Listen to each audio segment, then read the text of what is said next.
अहंकार रहित होके, ममता रहित होके, कामना रहित होके उनकी सेवा करना, उनको देना ही दान है। उनको पता ही न लगे कि किसने दिया है। इस विधि से अगर आवश्यकता है उनको दिया जाए तो उसका नाम सात्विक दान है। ऐसा सात्विक दान गो भक्त के बिना और कोई नहीं कर सकता। गो भक्त जो गो की सेवा भी करता है और गो से प्राप्त पंचगव्यों का सेवन भी करता है। सात्विकता के बिना न तो हम मन को एकाग्र कर पाएंगे, न तन को स्वस्थ रख पाएंगे और न बुद्धि को विवेकवती बन पाएंगे। और वो सात्विकता सात्विक आहार से ही आएगी। सात्विक आहार गौ से प्राप्त होगा, इसलिए गौ की आवश्यकता है। आहार की आवश्यकता केवल मनुष्य को ही नहीं, सभी प्राणियों को तो है ही है, पर पंच महाभूतों को भी है। पृथ्वी, जल, अग्नि, वायु आदि, इनको भी आहार की आवश्यकता है। प्रकृति को भी भोजन की आवश्यकता है। जो प्रकृष्ण जो भी क्रिया करता है उनको आहार की आवश्यकता है। गौ माता धरती, पृथ्वी को, जल को, अग्नि को, वायु को, इनको सबको पुष्टि देती है, सबको सात्विक आहार का पोषण देती है। ऐसी सात्विक गौ की आवश्यकता हर योग में, हर काल में पृथ्वी पर है, सारी सृष्टि को है। उसके संरक्षण संवर्धन को प्राथमिकता देना ही समझदारी है। सजग मनुष्य चाहे वो भौतिकवादी क्यों न हो, भौतिकता में भी वो सफल होना चाहता है तो उन्हें स्वस्थ शरीर चाहिए जो और स्थायी अर्थव्यवस्था चाहिए एवं शिक्षित समाज चाहिए।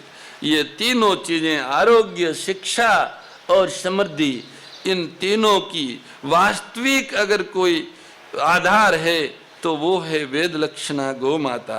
आरोग्य के साथ साथ में समाधान पूर्वक समझ भी गौ से आती। बुद्धि सात्विक होगी तभी तो हम समझ पाएंगे।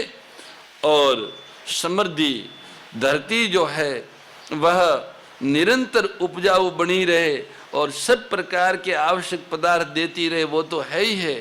पर पूरी प्रकृति भी अगर गाय सुखी होती है तो वो शरीर उगलती है। समृद्धि, अक्षय समृद्धि जिसे कहते हैं, वो वेद लक्षणा गौ माता से प्राप्त होती। तो ये तो भौतिक लोग भी चाहते हैं, वो भी चाहते हैं, पर हम लोग गीता को सुन रहे हैं, ध्यान योग का प्रश्न है, मन के एकाग्रता की बात आई है। मन की एकाग्रता के लिए कहा है कि वास्तव में सात्विकता के बिना, पवित्रता के बिना एकाग्रता संभव नहीं है। और पवित्रता, सात्विकता, सात्विक, पवित्र और शुद्ध आहार से आती है। उस आहार की प्राप्ति का आधार वेद लक्षणा गौ माता है। इसलिए वो प्रसंग आया, हमने आपकी सेवा में अर्पित किया। इस आसन के बारे में भगवान ने 6ठे अध्याय के 13वें श्लोक में बिछाने बैठाने आसन की विधि बता के अब आगे 14वें और 15वें श्लोक में फल सहित सगुण साकार भगवान के ध्यान के प्रकार बताते हैं। श्री भगवान बोले कि जिसका अंतःकरण शांत है और भय रहित है, जो ब्रह्मचारी व्रत में स्थित है, सावधान ध्यान योगी मन का संयम करके मेरे में चित्त लगाता हुआ मेरे परायण होके बैठे। पर शांत आत्मा, जिसका अंतःकरण राग द्वेष से रहित है, वो ही प्रशांत आत्मा है। जिसका सांसारिक विशेषता प्राप्त करने का, रिद्धि सिद्धि आदि प्राप्त करने का उद्देश्य न होकर केवल परमात्म प्राप्ति का दृढ़ उद्देश्य होता है, उसके राग द्वेष स्थिर होकर मिट जाते हैं। राग द्वेष मिटने पर वो शांत, उसमें शांति आ जाती है जो शब्द पहले से ही थी। संसार के संबंध के कारण ही हर्ष, शोक, राग, द्वेष आदि द्वंद्व होते हैं और इन्हीं द्वंद्वों के कारण शांति भंग होती है। जब ये द्वंद्व मिट जाते हैं तब शांति प्रकट हो जाती है। शांति प्राप्त करने वाले का नाम ही प्रशांत आत्मा है। जो पहले से ही शांति है, उस शांति की अनुभूति करना ही प्रशांत आत्मा है। विगत भी शरीर को मैं और मेरा मानने से ही रोग का, निंदा का, अपमान का, मरने आदि का भय पैदा होता है।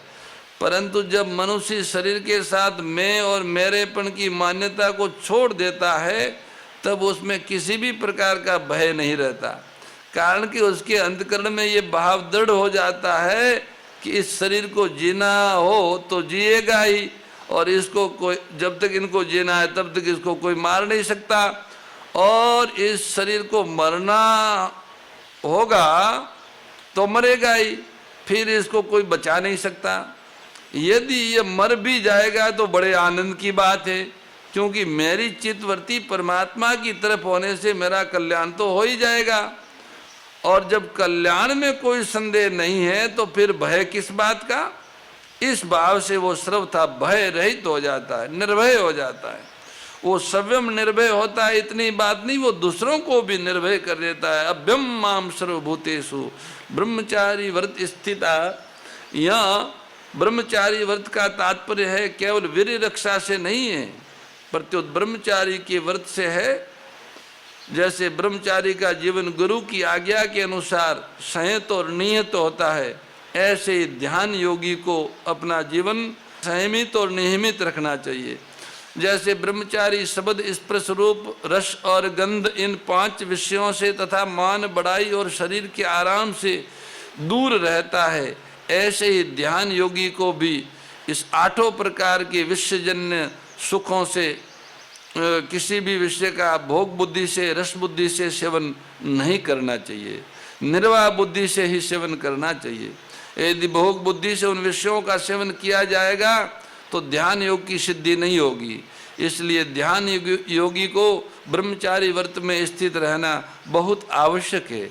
व्रत में स्थित रहने का तात्पर्य है कि किसी भी अवस्था परिस्थिति आदि में किसी भी कारण से कभी किंचन मात्र भी सुख बुद्धि से पदार्थों का सेवन न हो, चाहे वह ध्यान काल हो चाहे व्यवहार काल हो, इसमें संपूर्ण इंद्रियों का ब्रह्मचर्य आ जाता है। मन संयम मच्चित, मन को संयम करके मेरे में ही लगा दे, चित्त को संसार की तरफ से सर्वथा हटा के केवल भगवान के स्वरूप में चिंतन में, भगवान की लीला में, गुण प्रभाव महिमा आदि के चिंतन में लगा दे। सांसारिक वस्तु व्यक्ति परिस्थिति घटना आदि को लेकर मन में जो कुछ संकल्प विकल्प रूप से चिंतन होता है, उससे मन को हटाकर एक परमात्मा में लगाता रहे। मन में जो कुछ चिंतन होता है वो प्राय भूतकाल का पहले घटित हुई घटनाओं का होता है और कुछ भविष्य काल का भी होता है, तथा वर्तमान में साधक मन परमात्मा में लगाना चाहता है। जब भूतकाल की बात याद आ जाए तब ये समझे कि ये घटना अभी नहीं है, और भविष्य की बात आ जाए तो वह भी अभी नहीं है। वस्तु व्यक्ति पदार्थ घटना परिस्थिति आदि को लेकर जितने संकल्प विकल्प हो रहे हैं वे उन्हीं वस्तु व्यक्ति आदि के ही हो रहे जो अभी नहीं है। हमारा लक्ष्य परमात्मा के चिंतन का है, संसार के चिंतन का नहीं है।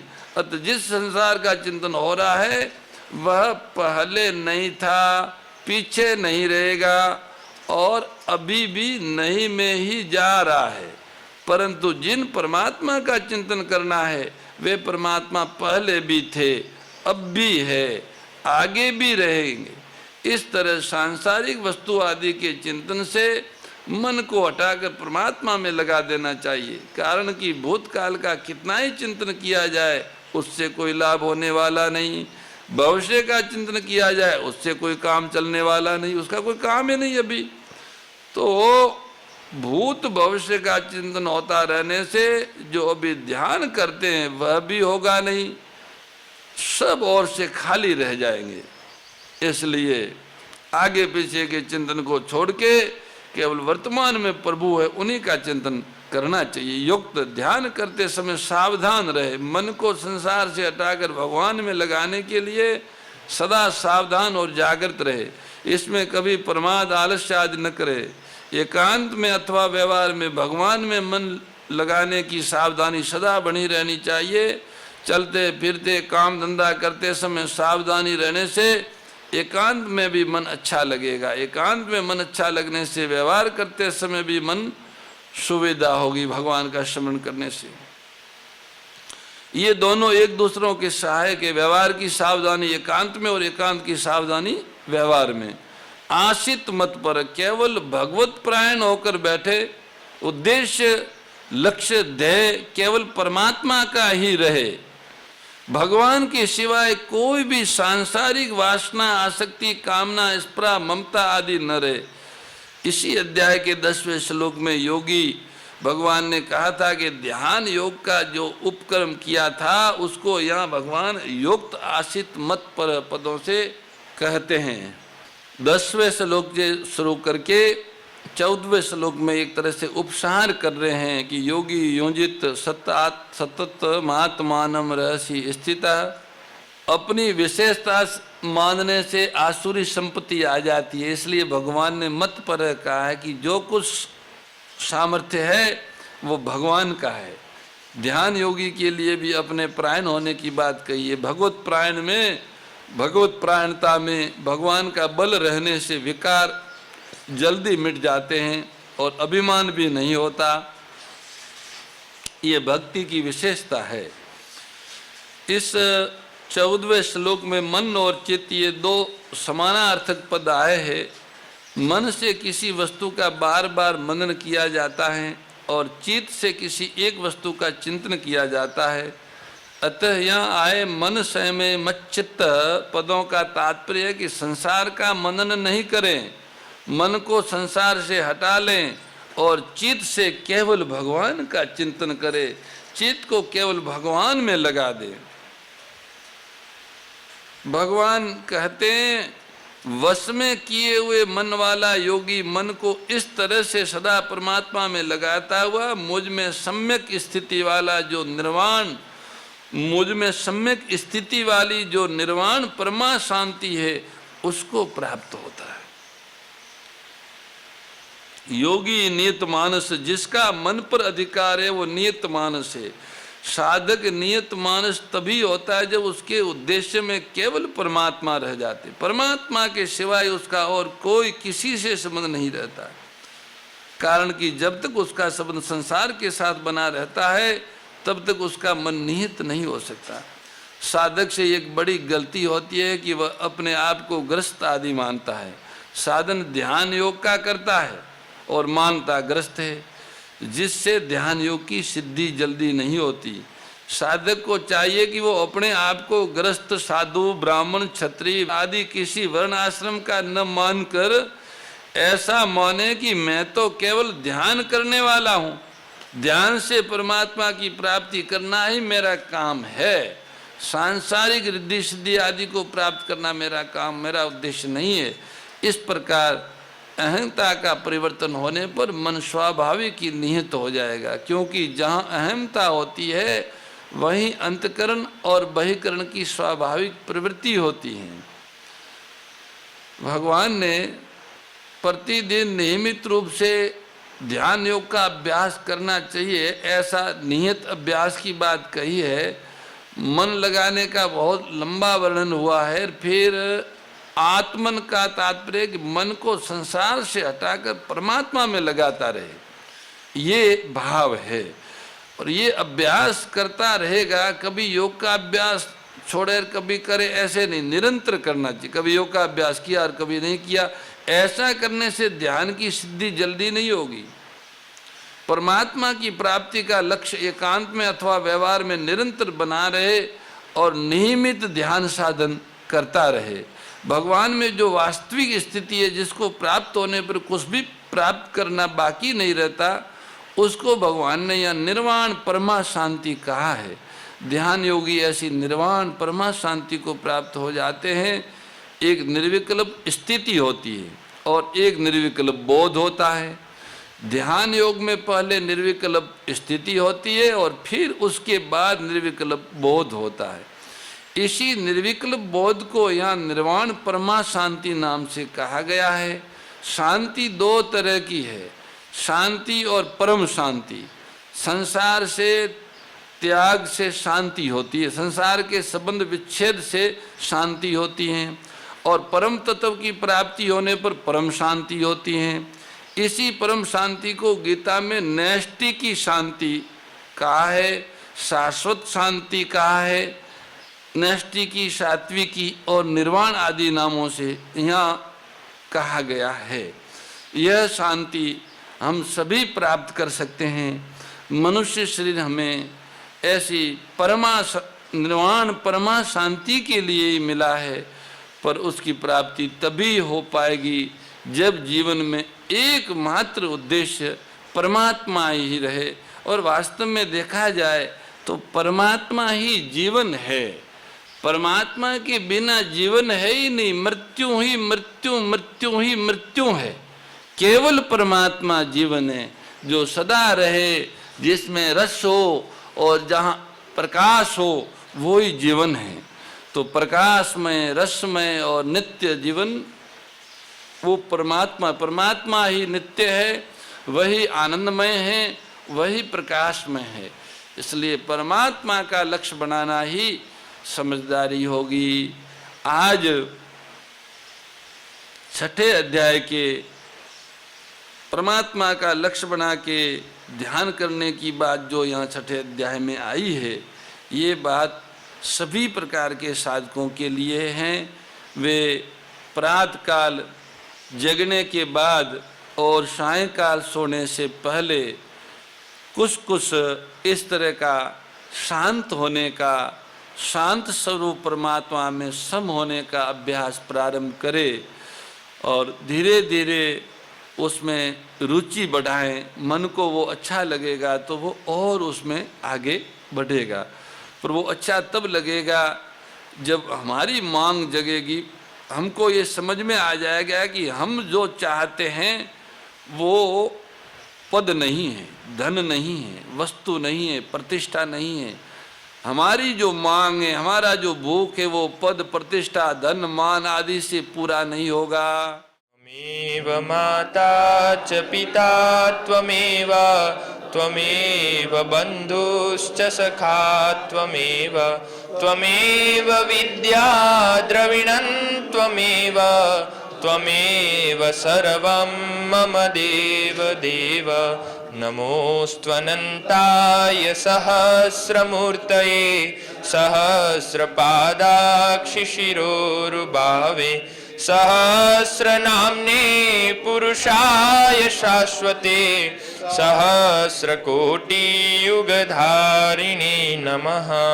गुरुर्ब्रह्मा गुरुर्विष्णुः गुरुर्देवो महेश्वरः, गुरुर्साक्षात् परब्रह्म, तस्मै श्री गुरुवे नमः, तस्मै श्री गुरुवे नमः। परम श्रद्धेय गौरीशी स्वामी श्री दत्त शरणानंद जी महाराज की प्रेरणा व मार्गदर्शन में विश्व के सबसे बड़े गौ सेवा संस्थान श्री गोधाम महातीर्थ पथमेड़ा द्वारा संरक्षित लाखों बीमार, विकलांग, वृद्ध एवं अशक्त गोवंश वेद लक्षणा गोमाता की सेवा के साथ साथ भारतीय गोवंश का संरक्षण, संपोषण, संवर्धन एवं उनसे प्राप्त पंचगव्यों का परिष्करण व विनियोग करना, घर घर गोपालन, गो अभ्यारण्य, घास चारा उत्पादन हेतु गोचर भूमि का विकास, गोपालन लोक संस्कृति के पुनर्जागरण हेतु वेद लक्षणा गो महिमा का प्रचार प्रसार करना तथा गोपालक किसानों के स्वावलंबन हेतु गो कृषि अन्न एवं गो दुग्धान का गुणवत्ता युक्त बाजार तैयार करना श्री गोधाम महातीर्थ का पावन उद्देश्य है। आप सभी दानदाता श्री गोधाम महातीर्थ पथमेड़ा द्वारा संचालित गो सेवा महाअभियान में बढ़ चढ़कर सहयोग कर